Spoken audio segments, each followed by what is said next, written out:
Right, so this is going to be the second video on unit conversion with the slightly more complicated one, just slightly. If you hadn't seen the first video, I'll leave a link to it in the description. It really goes over the basics of what we're doing here. So I'm going to try not to cover the same things again in the interest of time, but I will re-mention some things that I think are important. So if you're a little bit lost on what we're doing here, definitely go back and watch the first video. So in the first one, we just converted something pretty straightforward like feet to meters. In this one, what we're going to do is we're going to do slightly more complicated with converting like miles per hour to something like meters per second, which again is something that comes up more often than you would think. So we'll start by what we are given. In this case, let's say it is 60 miles per hour. And we want to know what that is in meters per second. And first thing we'll have to talk about a little bit about is miles per hour, what that means exactly, and then how we write that in terms of the unit conversion. I think it's a little bit easier to see when you have it written as meters per second. It's almost like that fraction that we used to, so that kind of tells you what goes on the top and what's on the bottom. We just are used to writing it like the MPH as a shortened version of that. So when we write it, we would usually write it like 60 mile, and again I'm going to put MI for miles, because if I just put M to me, that's meters. That's pretty standard how that's done. So whatever works for you, so that you can distinguish between miles and meters when you write them, you don't get confused which is which. And then I'm going to do it in 1 hour. I would encourage you to, in a situation like this, when you're writing it, even though it is just 1 hour, like write the number. It's going to be easier for you to follow along with what's going on if each of your conversions that you're doing along the way, you're going to have both the numerical value and then the units that are attached to them. Again, this is one of those things I'm going to reemphasize. Put your units. The units make a difference. As a quick example, had an issue the other day where I was tightening the lug nuts on a vehicle, and there was another tech who had the service information in front of them. So I asked him if he'd look up the torque spec for that vehicle for me, and he told me it was 100. So I was like, okay. So I went and torqued him to 100 foot-pounds, 100 pound-feet. And then after I got done, I was like, I remember when I was doing, I was like, that vehicle seemed like that's not an uncommon torque specification for certain vehicles, even like even smaller SUVs sometimes, which this kind of was. But I was like, did you give me that torque spec in foot-pounds or Newton meters? And it turns out he'd give it to me in Newton meters. So it was it was 100 Newton meters is what I was supposed to torque him to. And to let you know, the equivalent of 100 Newton meters in foot-pounds, it's like 73.76. So basically 75 for kind of an easy number. So I'd over-torqued those lug nuts because we weren't clearly communicating on what the units that we were using are. So very important to always have, when something has units attached to it, you need to say the units out loud. When you're talking to someone, you need to write what those units are when you're writing them down, because otherwise it's going to lead to problems like that, where in that case, it was okay. We didn't break a stud or anything like that, but we 100% really focus on writing your units and clearly communicating them. So anyway, so we've got what we're given is the 60 miles per hour, which means in 1 hour, we travel 60 miles. But question for the youth that are watching is like, can I also write this as 1 hour, 60 miles? Are those the same thing? And the answer to that question is yes. In this case, they are. Because first of all, when we're doing 60 miles per hour, again, that is not universal. We know when we start off with it that we're starting with the non-universal thing. It just happens to be, in this particular case, we're talking about traveling 60 miles in 1 hour. And so that's the non-universal part, but you don't always have to travel at 60 miles per hour. So these two are equivalent. 60 miles in the given is equivalent to 1 hour. in the same way that 1 hour is equivalent to 60 miles. So we don't need to flip them in this case. Like, we don't need to use that in this particular case, and I'll show you why when we get towards the end. But there are cases where you will want to flip something to be able to use it the way that you want to, and it's important to kind of know, can I flip this and does it work if I flip it over the other way? And then this is one of those cases where yes, you could if you needed to. But again, in this case, we don't need to. And to jumping ahead, the reason we don't need to is because it's in miles per hour and we're going to meters per second. So this is a distance over a time. We want a distance over a time when we get to the end. So it makes sense to do it, to leave it in this way, because that will give us a distance over time at the end. If we flip it this way, we would end up with time over distance, which is not what we were trying to get to. So to work this one out, we start with 60 miles in 1 hour. And now you have a choice, and whichever choice you make is up to you. Doesn't really matter either way, but we need to convert the miles to meters, and we need to convert the hours to seconds. Pick one and work it till you get to the unit you want, and then do the other one and work it. Don't go, I would encourage you not to go back and forth, because you're gonna get yourself confused trying to do that. So whether you wanna start with converting hours to seconds or you wanna convert miles to meters first, does not matter. Just pick one, work it till you get to the end of that conversion, then do the other. And by that I mean, in this case, I'm gonna start with miles and get that to meters. And once I get to meters, then I'll start working on the time part. So, as always, you're kind of like, okay, where do we go from here? Well, if you remember from last time, this is sort of whenever you're going from a standard, like mile is standard, to meters, which is metric, you're gonna need to have that breakover point, like where it kind of, the one conversion where it converts from one to the other. And the one that we end up using most often is the one I would encourage you to use, is that the 1 inch equals 25.4 millimeters. And the reason this is useful too is because now I know what to work towards. I need to work from miles to inches on the standard size. That'll give me millimeters, and then I need to work from millimeters to meters. It gives me a direction for how to go here. So, but I can't go directly from miles to inches unless you just happen to know exactly how many inches are in a mile, which is going to be a bunch, and that's not something you need to memorize or know. So instead, we're going to let this work for us. And the way we let it work for us is like, well, I don't know how many inches are in a mile, but I can work towards it bit by bit. And the way that I'll do that is, first of all, one thing you will have to do is get to feet, because everybody pretty much knows how many inches are in a foot. Not everybody knows how many feet are in a mile. This is something you might have to look up if you don't know it. It's a number that will come up a bunch. Again, you'll probably end up memorizing it at some point. You end up using it so much. But 1 mile equals 5,280 feet. And with that, that's all the numbers I just have to know to be able to figure this out. So I want to work towards meters.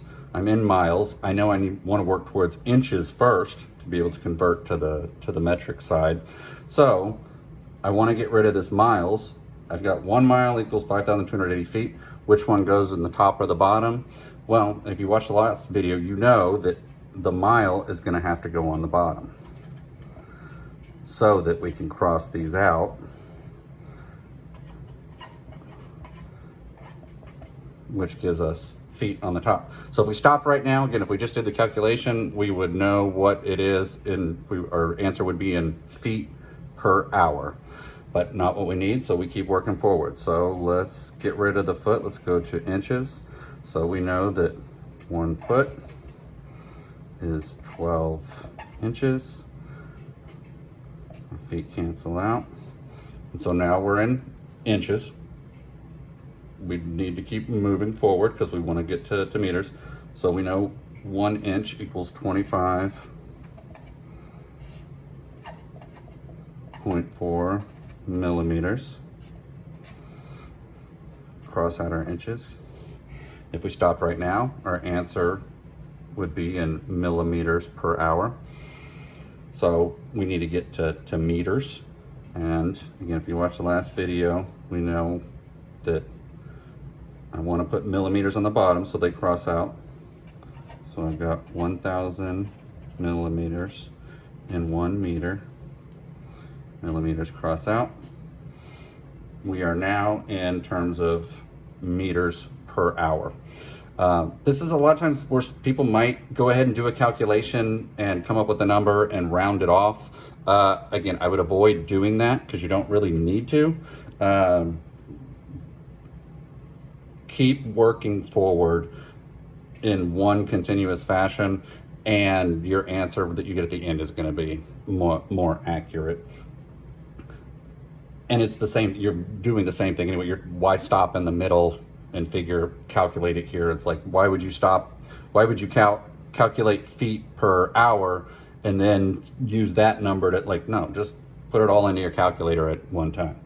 So we've got it in meters, so we're good there. We can stop with that conversion, but we need to get from hours to seconds. And this is what I was saying about work all the way through to where, in this case, we got our miles to meters. We worked all the way through that. Now we're going to work on converting the hours to seconds. So the way we do that is we've got an hour, and we know that 1 hour equals 60 minutes. And again, okay, how do we know what goes on top or bottom? Well, we want to get rid of the hour. The only way we can get rid of the hour is for it to now be on top. So we put 1 hour is 60 minutes. And then now our hours cross out. So you just look at what's left, meters per minute. So if we stop now, we would be in meters per minute. We need to be in meters per second, so we're not quite there yet. This is why I said that if you write it out this way, you can get a lot more in one line, and then we're actually going to start a new line. So if you do that there, we're going to go right here, and we need to get from minutes to seconds. So we know that there are 60 seconds in 1 minute. Again, if the minute's on the bottom and we need to get rid of it, then we need to put the minutes on the top. 60 seconds. And then same thing, you can see minutes is on the bottom, it's on top, and they cross out. So if you worked it all the way through, you would end up with meters, and then it goes all the way through the bottom. What isn't crossed out? It's like meters per second. So we know that our units are going to be correct. Our final answer is now in meters per second, and we just need to plug it into the calculator.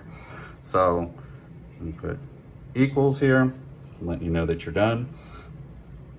I'm not going to, again, if you go back and watch the first video, you'll see I then wrote out like 60 times 5280 times whatever. I'll show you how to do it on the calculator, but in real life, I wouldn't actually write all that out. If you want to, if that helps you to understand, like, oh, this is how I need to plug it into the calculator, that's fine. There's nothing wrong with it. Just probably after a little bit of doing a few of these, you'll get to where you don't need to do that. The other thing is that I'm not going to do this time that I did in the first video is I did the ×1 and the multiplication. Again, if you want to do that, it's fine. It's not going to hurt anything to do that. And in fact, it's probably not a bad idea because it kind of helps keep your place when you're plugging it into the calculator to be like, okay, am I plugging this in correctly? Did I skip anything? You can follow along exactly with like what you have here versus what you have in the calculator. After doing it a few times, you'll get to where you can work a little bit quicker and not do that.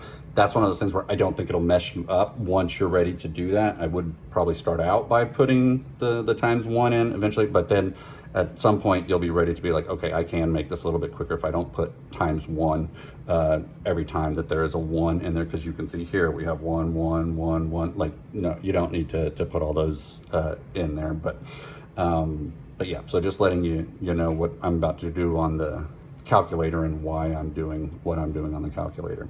So let's go ahead and plug it into the calculator. So first thing, just like last video, always open your parentheses. And if you look here, we're going back and forth, we've got everything on the top needs to be in that parentheses. So we have 60 times 5280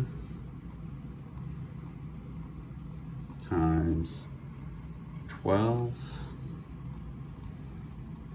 times 25.4. Sorry, make sure I'm looking at the right thing here. Times, and then I have 1111. So I actually didn't even need to put that last one, but that's fine. I'll just put times 1 for one of those ones in there. Hit close parentheses because that's everything on the top. Again, I did this whole top row here and then carried it over into this top row here because this is just a continuation of what would be on the edge of here. And then you divide it by, and then again, make sure to open up a new parentheses and plug in everything that's on the bottom. But again, there's a lot I can skip over. So it's 1, 1, 1, 1, 1. Don't need to put those in, but I do definitely need to put anything that's non-1. So I need to put the 1000 times the 60 times the last 60.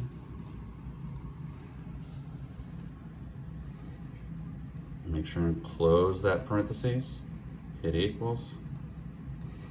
What's my answer? 26.8224. So you can go ahead and put 26.8, ugly looking 8, that's fine. 224. And again, that's the numerical value. So how do I know what my units are? Same thing. I just go double check, make sure all I got left is meters on the top, seconds on the bottom. That's the only thing that's not crossed out. So my answer must be in meters per second. And that's it. That's how you do. And then from there, like you said, if you want to round, this is where it's totally fine to round to whatever you have been told to round to, whether it's to the nearest mile per hour, which would make it 27, or I'm sorry, the nearest meter per second, which would make it 27 meters per second, or the 10th place, which would be 26.8 if they're rounded to the 100th, or 3 to them, however you want to do it. That's fine at this point because this is very accurate, and so you haven't been doing a bunch of rounding before this that's going to throw your number off. That I think pretty much takes care of that one. I will do another one that's a little bit more complicated on the next one.